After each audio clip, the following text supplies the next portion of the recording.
திருடர்கள் இவ்வளோ பேர் இருக்காங்களா? பாப்பாப்பா, இவ்வளோ திருடுங்களா? சாமி என்ன தோற்றத்தில் இருக்குன்னு நினைக்கிறேன். தோற்றம் எங்க இருக்குன்னே தெரியலையே. அதையும் காட்டுக்குள்ள வீட்டுக்குள்ள எல்லாம் கூப்பிட்டு போறாங்க. போய் பாப்போமா? யார் வீடுனே தெரியல, நீ பாட்டுக்கு போலான்ற. எங்க புளி எங்க வந்து தம்பி அது தலை கம்பி இருப்பது ஒரு கம்பு. யார் எங்க இருக்குன்னு எனக்கு அன்னைக்கே தெரியுமா? நீங்க இப்போ என்ன ரோடுன்னே தெரியலையே. நாங்க செஞ்சு வந்து மாட்டிக்கிட்டு ப்ரோ, எங்க இருக்குன்னே தெரியலையே. அதையும் காட்டுக்குள்ள வீட்டுக்குள்ள எல்லாம் கூப்பிட்டு போறாங்க. போய் பாப்போமா? யார் வீடுனே தெரியல, நீ பாட்டுக்கு போலான்ற. எங்க புளி எங்க வந்து தம்பி அது தலை கம்பி இருப்பது ஒரு கம்பு. வேண்டாம், எத்தனை பேய் எல்லாம் பேய் மாதிரி நிறைய சொல்றாங்க. நீ இஷ்டத்துக்கு எங்கெங்கயே கூட்டிட்டு போயிட்டு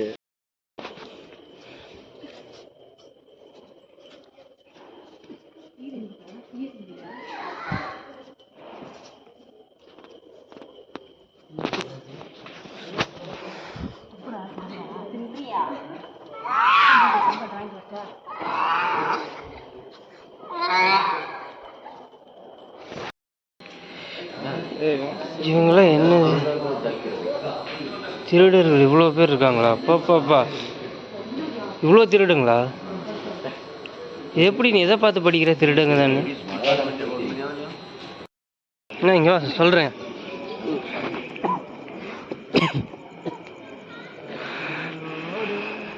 கேரளாவில் சோட்டா நிற்கிறனாலே பேய் தான் ஞாபகம் வரும் சாமியோட.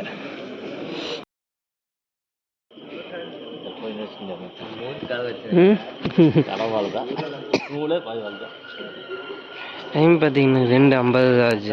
2:50 சோட்டானி கிரேட் டெம்பிள் எப்படி இருக்குன்னு பாருங்க. சாமி என்ன தோற்றத்தில் இருக்குன்னு நினைக்கிறேன். தோற்றம் சாமி தோட்டத்தில் இருக்கு சொல்லு. சீரியஸா எனக்கு தெரியாது சாமி. இந்த சாமி வந்து காலையில் நேரத்தில் வந்து சரஸ்வதியாக இருக்குமாம்மா. மதியானம் இந்த டைம் இருக்கு, அதில் வந்து லட்சுமியாக இருக்குமாம்மா. சாயந்தரத்தில் வந்து இந்த நைட் டைமில் இருக்குல்ல மகாகாளி பேய் வேஷம் போட்டு அந்த மாதிரி இருக்குமாம்மா. இந்த ஒரு சாமி மட்டும்தான் இந்த 3 வேஷத்துலேயும் மாறி மாறி இருக்கிற சாமியாம்மா.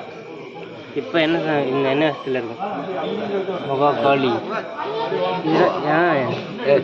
ஆனால் சீரியஸா நைட் 2 மணிக்கும் வர எவ்வளோ ஒரு கூட்டம். 3 மணி ஆயிடுச்சு கரெக்டாக.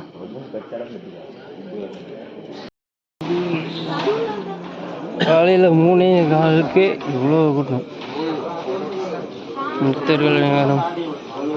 உள்ள மொபைல் ஃபோன் நாட் அலோடுன்றதுனால இந்த வீடியோவை எங்களால் தொடர்ந்து கண்டினியூ பண்ண முடியல.